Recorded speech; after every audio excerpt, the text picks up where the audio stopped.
Hello guys, welcome to heavy coding. PHP CodeIgniter series के अंदर CRUD application में आज हम सीखने वाले हैं कि हम डेटा इंसर्शन के बाद उसको टेबल के फॉर्मेट में किस तरीके से फैच कराना है। तो गाइस चलते हैं, इसको स्टार्ट करते हैं।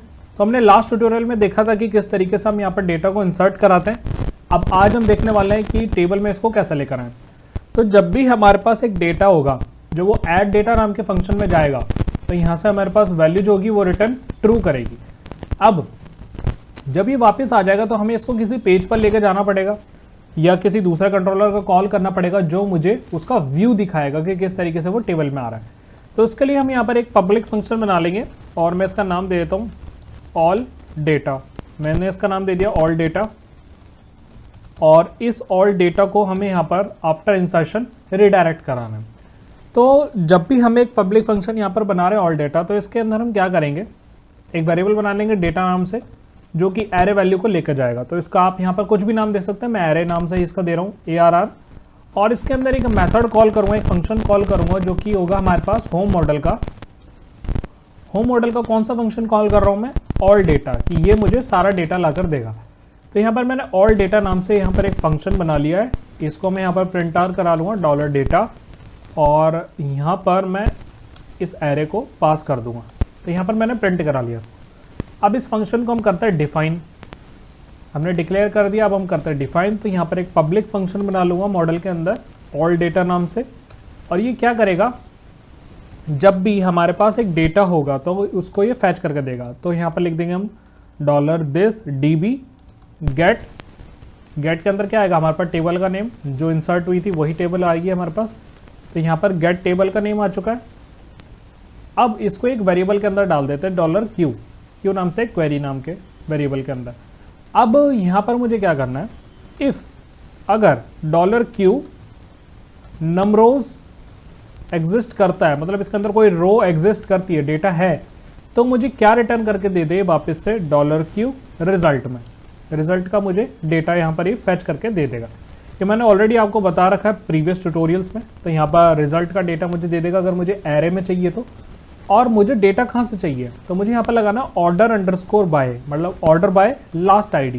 तो ऑर्डर बाय आईडी, इसको मैं कर दूंगा डिसेंडिंग में, मुझे यहाँ पर डेटा चाहिए। तो अब हम क्या करते हैं, चलते एक बार ब्राउजर पे और ये ऑल डेटा नाम के फंक्शन को कॉल करते हैं। तो CRUD कंट्रोलर है हमारे पास, इसके अंदर ऐड डेटा था, मैं यहाँ पर कर देता हूँ ऑल डेटा। तो यहाँ पर जैसे ही मैं ऑल डेटा कर रहा हूँ, मेरे पास एरे के अंदर सारा डेटा आ चुका है। जो भी हमारे पास 2 डेटा था वो डेटा मेरे पास यहाँ पर आ चुका है। यहाँ पर सारी चीज़ें आ रही है उसकी। अब इसको हमें दिखाना है एज एन टेबल में। अगर यहाँ पर डेटा एग्जिस्ट नहीं करता है तो क्या हो, एल्स मैं यहाँ पर रिटर्न कर दूंगा फॉल्स। मैंने यहाँ पर रिटर्न कर दिया फॉल्स कि भाई डेटा नहीं है। तो यहाँ पर डेटा आ गया, इस तरीके से हमारे पास डेटा शो कर रहा है। तो जैसे ही यहाँ पर चेक के अंदर कोई डेटा यहाँ पर इंसर्ट कर देता है, मतलब ऐड डेटा के अंदर कोई डेटा इंसर्ट कर देता है, तो ये चेक करेगा। तो अगर ये चेक हो जाता है तो ये रिटर्न मुझे कहाँ करके देगा, ये मुझे वहाँ पर रिटर्न कर दे रीडायरेक्ट। यहाँ पर रीडायरेक्ट फंक्शन है कोड इग्नाइटर का जो कि रीडायरेक्ट करता है वापस से, जैसे हेडर लोकेशन था कोर PHP में, तो हमें यहाँ से रिटर्न कर देगा रीडायरेक्ट। कहाँ पर, आप डायरेक्ट रीडायरेक्ट भी लगा सकते थे, रिटर्न लगने की जरूरत नहीं है। कहाँ पर इसको रिडायरेक्ट करना, CRUD कंट्रोलर के कौन से फंक्शन पे, ऑल डेटा नाम के फंक्शन पे इसको रिडायरेक्ट कर देना है मेरे को। CRUD कंट्रोलर के ऑल डेटा नाम के फंक्शन पे मुझे यहाँ पर इसको रिडायरेक्ट कर देना है यहाँ पर। तो मैं यहाँ पर क्या करूँगा, CRUD कंट्रोलर लिखूंगा, CRUD कंट्रोलर, क्योंकि मुझे यहाँ पर कंट्रोलर का नेम भी देना पड़ेगा, तभी उसको पता चलेगा कि इस फंक्शन के अंदर जाना है यहाँ पर। तो हम चलते हैं यहाँ पर, बैक कर लेते हैं, रिफ्रेश करता हूँ और एक नया डेटा इसके अंदर इंसर्ट करा लेता हूँ। तो यहाँ पर कुछ भी डेटा इसके अंदर हम डाल देते हैं, डमी डेटा मैं यहाँ से डाल देता हूँ फिर से, और इसकी लैंग्वेज कर देते हैं जावा। इसको कर देते हैं मेल ही रहने देते हैं, MCA कर देते हैं, और इसकी एज एन इमेज डॉक्यूमेंट कुछ और यहाँ पर इसको अपलोड कर देते हैं। तो मैं यहाँ पर हमारा थंबनेल ही मैं अपलोड कर रहा हूँ। तो जैसे ही मैंने सबमिट पर क्लिक करा, इसने क्या करा, इसको रिडायरेक्ट कर दिया कि भाई ये इस वाले मेथड पे चला जाए, CRUD कंट्रोलर के ऑल डेटा पे। तो जैसे मैंने करा तो यहाँ पर अब 2 डेटा आ रहे हैं, एक ये वाला डेटा आ रहा है, एक ये वाला डेटा आ रहा है। तो यहाँ पर 2 डेटा आ चुके हैं प्रिंट आर से। अब इस डेटा को मुझे यहाँ पर क्या दिखाना है, व्यू के अंदर दिखाना है। तो लोड करा लेते हैं व्यू। व्यू क्या होगी हमारे पास, टेबल होगी। तो व्यू के लिए मैं यहाँ पर पेज बना लूँगा ऑल डेटा नाम से। तो यहाँ पर जो हमारे पास व्यू था इंसर्ट का व्यू था, इसको कंट्रोल ए करके कंट्रोल सी देन कॉपी करके मैं यहाँ पर बना लूँगा ऑल डेटा डॉट PHP। तो यहाँ पर हमारे पास क्या आएगी, फॉर्म की जगह यहाँ पर हमारे पास आएगा टेबल। तो मैं यहाँ पर क्या करूँगा, टेबल की क्लास ले लूँगा, बूटस्ट्रैप का टेबल हम लगा देंगे यहाँ पर टेबल इसका मैं यहाँ पर दे दूँगा बॉर्डर। अब इसके अंदर हम क्या करेंगे, टीआर के अंदर आ जाएगी हमारे पास टीएच के अंदर जो डेटा होगा हमारे पास, पहला तो होगा सीरियल नंबर, तो हैश आ जाएगा यहाँ पर। इसके बाद हम करेंगे फुल नेम,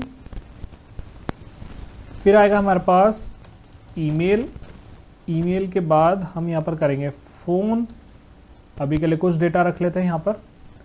फिर एक और रो आएगी हमारे पास और ये टीआर क्या करेगी, टेबल डेटा के लिए, ये टेबल डेटा होगा। तो टेबल डेटा कैसे आएगा, यहाँ पर हमें यहाँ पर बार बार रो चाहिए होगी, तो रो को हमें लूप में लेना पड़ेगा, क्योंकि अगर मैं यहाँ पर इंसर्ट कराता हूँ, व्यू कराता हूँ, तो यहाँ पर टेबल बन के आ चुकी है, बिल्कुल सही है। अब टेबल डेटा लेकर आना है, तो डेटा किसके अंदर आ रहा है, हमारे पास एरे नाम के यहाँ पर वेरिएबल के अंदर आ रहा है। तो अब इसको पास करना पड़ेगा हमें डॉलर डेटा को। अब वहाँ पर जाके किस फॉर्मेट में मिलेगा मुझे, ये एरे में। तो यहाँ पर मैं एक फंक्शन लगा लूँगा कि भाई यहाँ पर एक कंडीशन लगा लूँ कि अगर एरे यहाँ पर इसको मिल रहा है और अगर ये नॉट एम्प्टी है, अगर ये खाली नहीं है, तो ही जाके मुझे ये डेटा शो हो जाए इसके अंदर। अगर ये इसके अंदर नहीं है तो डेटा शो हो जाए। PHP को बंद कर लेता हूँ और यहाँ पर PHP स्टार्ट कर लेता हूँ। तो अब चलते एक बार ब्राउज़र पे, ये खाली नहीं है डेटा, तो यहाँ पर TR आ रही है। अब एल्स अगर डेटा खाली होता तो यहाँ पर हम क्या कर देते, TR के अंदर जो TD डालते उसके अंदर मैं सिंपली लिख देता नो रिकॉर्ड फाउंड। मैं यहाँ पर लिख देता हूँ नो रिकॉर्ड फाउंड। PHP को भी यहाँ से बंद कर देते और फिर से PHP को चला देते हैं। ये ऐसी चीज़ हमने काफ़ी बार सीखी हुई है। तो यहाँ पर हमने लगा दी इफ़ कंडीशन। अब इफ़ कंडीशन के अंदर भी हम कुछ और कंडीशन लगाएंगे। तो मैं यहाँ से फॉर ईच ले लेता हूँ, तो मैं ले लूँगा फॉर ईच के अंदर पहला वेरिएबल यही आएगा जो एरे का है और इसकी की पास होगी, देन उसकी वैल्यूज़ यहाँ पर पास हो जाएगी। ये फॉर ईच भी आपको आता है, मैं सिर्फ आपको करने का तरीका बता रहा हूँ किस तरीके से हम यहाँ पर करने वाले सारी चीज़ें। अब इस फॉर ईच का यहाँ पर मैं इसको क्लोज कर देता हूँ। चलते हुए ब्राउज़र पे रिफ्रेश करता हूँ तो यहाँ पर 2 टेबल डेटा आ रही है। आपने देखा होगा 2, अभी 1 थी अब 2 आ गई, क्योंकि हमारे ये जो डेटाबेस था इसके अंदर क्या था, 2 ही तो यहाँ पर डेटा था। जो रजिस्टर नाम की टेबल थी उसका हमने 2 ही डेटा को यहाँ पर इंसर्ट कराया था। तो जैसे ही ओपन होता है तो आप देख सकते हैं यहाँ पर 2 ही डेटा हमने इंसर्ट कराया था, तो 2 रो यहाँ पर लूप से आ चुकी है।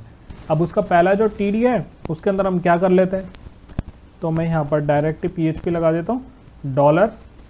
सबसे पहले सीरियल की आएगा तो यहाँ पर लगा देंगे की पास होगी जो कि इंडेक्स से आएगी इसकी, और यहाँ पर आ जाएगी अब उसकी वैल्यू।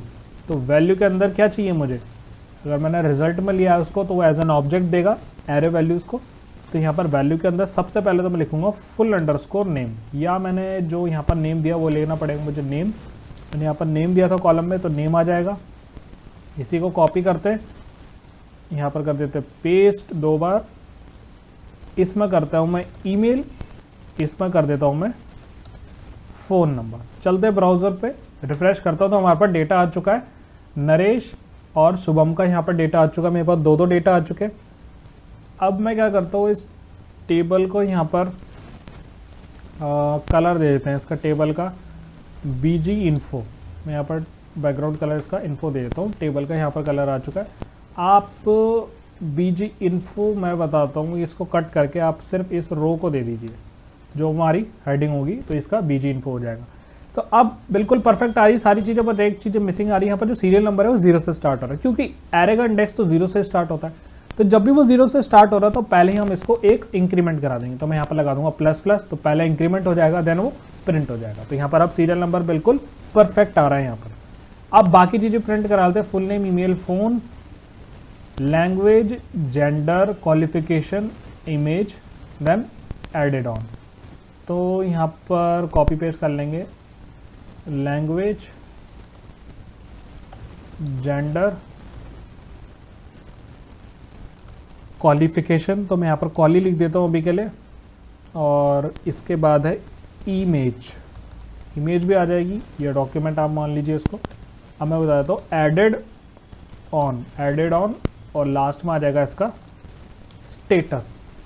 तो इन सबको लेकर चलते हैं। फ़ोन है, फ़ोन के बाद थी यहाँ पर लैंग्वेज के बाद था यहाँ पर जेंडर के बाद था यहाँ पर क्वालिफिकेशन। तो यहाँ पर मैं कर देता हूँ क्वालिफिकेशन, और एक बार चलते हैं ब्राउज़र पर, इधर आता हूँ, रिफ्रेश करता हूँ, तो हमारे पास काफ़ी सारी चीज़ आ चुकी है। बची इमेज, स्टेटस और एडेड ऑन। तो इमेज कैसे आएगी, बिल्कुल सिंपल है, इसी को कर दो कॉपी पेस्ट, और यहाँ पर लगाना पड़ेगा हमें इमेज टैग लगाया। सोर्स के अंदर क्या था, हमने कहाँ अपलोड करी इसको, अपलोड नाम के फोल्डर में। तो मैं यहाँ पर लिख दूंगा अपलोड्स स्लैश, और जो भी इसकी वैल्यू थी, मतलब जो भी डेटाबेस से उसकी इमेज का नेम आ रहा था जो हमने सेव कराया था, यहाँ पर मैं इसको लगा दूंगा और इसको लिख दूंगा एज एन इमेज। चलते एक बार ब्राउज़र पे, यहाँ पर दिखाता हूँ आपको इमेज download to.png। रिफ्रेश करता हूँ तो यहाँ पर एक एरर जनरेट हो रहा है, एरर तो नहीं है यहाँ पर, बट ये आ रहा है। चलते रिफ्रेश करता हूँ, अब इसको क्या हो रहा है एक बार चलते हैं, इंस्पेक्ट करते हैं, इसका पाथ गलत होगा। तो जैसे ही मैं यहाँ पर करता हूँ इस इमेज के अंदर इंस्पेक्ट, तो यहाँ पर देख सकते हैं अपलोड आ रहा है, जो कि पाथ बिल्कुल गलत बता रहा है। तो मैं चल लेता हूँ, अपलोड क्यों है, क्योंकि ये बाहर था, तो इसको लगाना है डॉट और स्लैश। तो अभी भी ये मुझे यहाँ पर फाइल को नहीं दे रहा अपलोड्स को, स्लैश का लगा के। इमेज को सोर्स यहाँ पर देख लेते हैं एक बार कैसे आता है। यहाँ पर अभी भी इसका सोर्स नहीं दे रहा इमेज का। तो क्या कर लेते हैं एक बार, हमें यहाँ पर क्या करना पड़ता है, बेस यूआरएल भी लगाना पड़ता है। तो इसके लिए हम क्या कर लेते हैं कि ये जो बेस यूआरएल है उसको हम यहाँ पर सेट कर लेते हैं। तो मैं यहाँ पर कर देता हूँ बेस यूआरएल, क्योंकि उसको फुल पाथ चाहिए। तो यहाँ पर हम कर देते हैं बेस यूआरएल लगाया हमने। रिफ्रेश करता हूँ, इमेज मेरे पास आ चुकी है। बेस यूआरएल लगाते ही मेरे पास इमेज आ चुकी, क्योंकि उसको पाथ मिलेगा ना इसके अंदर। ये बेस यूआरएल इतना तो चाहिए हमें, बेस यूआरएल। तो अब इस चीज़ को हम बार बार यहाँ पर ना लिखे, इससे अच्छा हम क्या करते हैं, ये चलो चीज़ मैं आपको नेक्स्ट में बताऊंगा, जब एक थीम के साथ करेंगे तब आपको समझ आएगा कि ये यूज़फुल क्यों इतना। तो हमने बेस यूआरएल लगा दिया और इमेज यहाँ पर आ चुकी है। इमेज को ज़्यादा बड़ी हो चुकी है, तो इसकी विड्थ हम दे देते हैं 10 पिक्सल। 10 पिक्सल की यहाँ पर विड्थ दे दी मैंने। रिफ्रेश करता हूँ तो 10 पिक्सल आ चुकी है, कुछ ज़्यादा ही छोटी हो चुकी है। कर देते हैं इसको 50 पिक्सल। चलता हूँ, रिफ्रेश करता हूँ तो इमेज मेरे पास यहाँ पर आ चुकी है। नेक्स्ट दूसरी चीज़ हमें बताना है स्टेटस क्या है। तो स्टेटस अगर 1 है तो वो एक्टिव है, अगर 2 है तो वो डीएक्टिव है। इसको चेक कैसे करें, तो यहाँ पर कंडीशन लगेगी कि इफ़ डॉलर वैल्यू का जो भी स्टेटस है, अगर वो इक्वल्स टू है 1 के, अगर वो 1 के इक्वल है, तो हम यहाँ पर क्या करेंगे, एक स्टेटस नाम का वेरिएबल बना देंगे और इसको हम रख देंगे एज एन स्पैन में, और स्पैन की क्लास यहाँ पर दे देंगे बैज में। तो यहाँ पर बैज हो गया, और बीजी यहाँ पर इसका दे देता हूँ मैं सक्सेस, बीजी सक्सेस दे दिया इसका मैंने, और इस स्पैन को मैं यहाँ पर कर देता हूँ क्लोज। अब इसके अंदर मैं लिख देता हूँ एक्टिव, यहाँ पर हो गया एक्टिव। एल्स अगर उसका स्टेटस 0 है तो हम यहाँ पर इसका स्टेटस क्या दिखाएंगे, डीएक्टिव, कि भाई हमने वो यूज़र को बंद कर दिया, और इसका बैज क्या होगा, डेंजर होगा। अब हमें यहाँ पर कंडीशन लगाने की ज़रूरत पड़ चुकी थी, तो कंडीशन लगा ली। अब डायरेक्ट ही हम यहाँ पर क्या करेंगे, वरना इतनी बड़ी कंडीशन मुझे यहाँ लगानी पड़ती, उससे अच्छा मैंने अब इस कंडीशन को यहीं सेट कर दिया ऊपर, ताकि मैं बार बार नीचे ना लगाऊँ। अब सिर्फ मुझे क्या करना है, स्टेटस नाम का वेरिएबल यहाँ पर प्रिंट कराना है। चलते ब्राउज़र पर रिफ्रेश करता हूँ, तो अभी ये एक्टिव है। अगर मैं इसको 0 कर दूँ, किसी एक को इसका स्टेटस डीएक्टिव कर दूँ, 0 कर दूँ, तो यहाँ पर आ जाएगा डीएक्टिव। तो आई होप आपको समझ आया होगा किस तरीके से हम यहाँ पर डेटा को ले रहे हैं।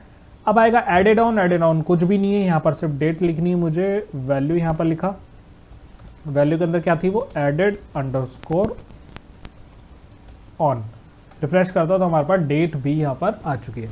तो आई होप गाइज आपको समझ आया होगा किस तरीके से हमने यहाँ पर डेटा को फैच कराया है। नेक्स्ट वीडियो में मैं आपको बताऊंगा कि हम यहाँ पर एक्शन कैसे लगाएंगे। तो एक्शन में क्या होगा, अपडेट होगा और डिलीट होगा। हमारे पास जो एक्शन होगा, अपडेट हो डिलीट होगा। तो इसको हम क्या करेंगे, इस टीएच के अंदर मैं लिख दूंगा एक्शन, और इसको या तो कॉल स्पैन देके 2 टीडी में ले लो या एक सिंगल टीडी में ले लो।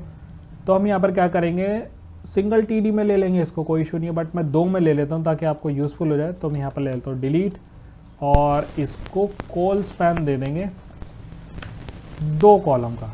चलते रिफ्रेश करते तो एक्शन में 2 कॉलम का आ चुका है। तो अब नेक्स्ट वीडियो में हम सीखेंगे इसको अपडेट कैसे करना है और फिर हम देखेंगे कि इसको डिलीट कैसे किया जाए। तो आई होप गाइज आपको ये समझ आ रहा होगा किस तरीके से मैं यहाँ पर ये सारी चीज़ें कर रहा हूँ। डेटा को हमने फैच कैसे करा, इमेजेस यहाँ पर हमने फैच कैसे कराई डेटाबेस से, और उसका पाथ यहाँ पर किस तरीके से मैच करा है। तो अगर कुछ भी डाउट रह गया तो मुझसे कमेंट सेक्शन के अंदर जरूर पूछना। सो इस वीडियो में इतना ही। Thank you so much.